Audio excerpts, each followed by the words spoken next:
Japanese court has acquitted the world's longest-serving death row convict. Iwao Hakamada spent nearly half a century on death row after his 1968 conviction for the murder of his boss, the man's wife and 2 children. He was granted a retrial in 2014 after his lawyers argued that police fabricated key evidence. Hakamada was released from prison then, but was not cleared of the charges due to Japan's justice system. Hakamada is 88 years old. Well, for more on this, let's speak to journalist Sonia Blaszka, who's in Tokyo. Sonia, great to see you again. So give me a little bit more detail about this case, if you could. He was convicted in the 1960s, but then released a decade ago. So what led to the retrial and now this acquittal? It's been really an extreme ordeal for this man. I mean, he was convicted in 1968. His death penalty was finalized in 1980. And right after, his team tried the first time to get a retrial, and that took almost 30 years to be more or less heard. And all this time was spent with prosecutors going back and forth. The issue is that a lot of information is not given to the defending team, and the whole process in the Japanese judicial system is very lengthy. So that's relatively normal, so to speak, unfortunately, that trials drag on for a long, long time. And he spent all this time, like 45 years, in solitary confinement.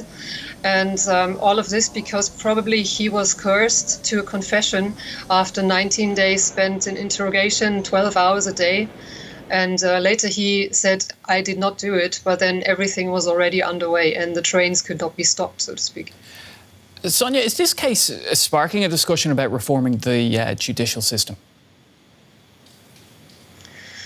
Yes, it is. A lot of people feel sympathy for him and do feel that he's been wronged by the system.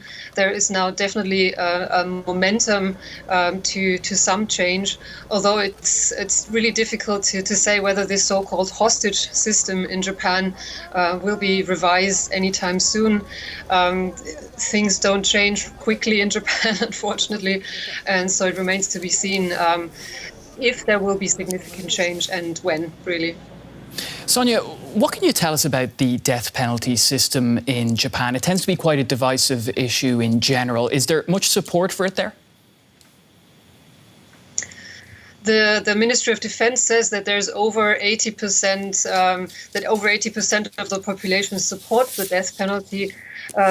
Critics say that that's exaggerated, that that's because they kind of rig the questionnaires to ask people about the death penalty.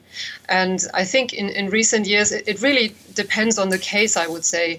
In high-profile cases, there were a lot of supporters. In other cases, like in Hakamada's, I think really a lot of people felt for him and felt that he was wronged by the system. And the system itself is really under a lot of pressure because it's so... people can't look inside and don't know what's going on. So that's a huge issue.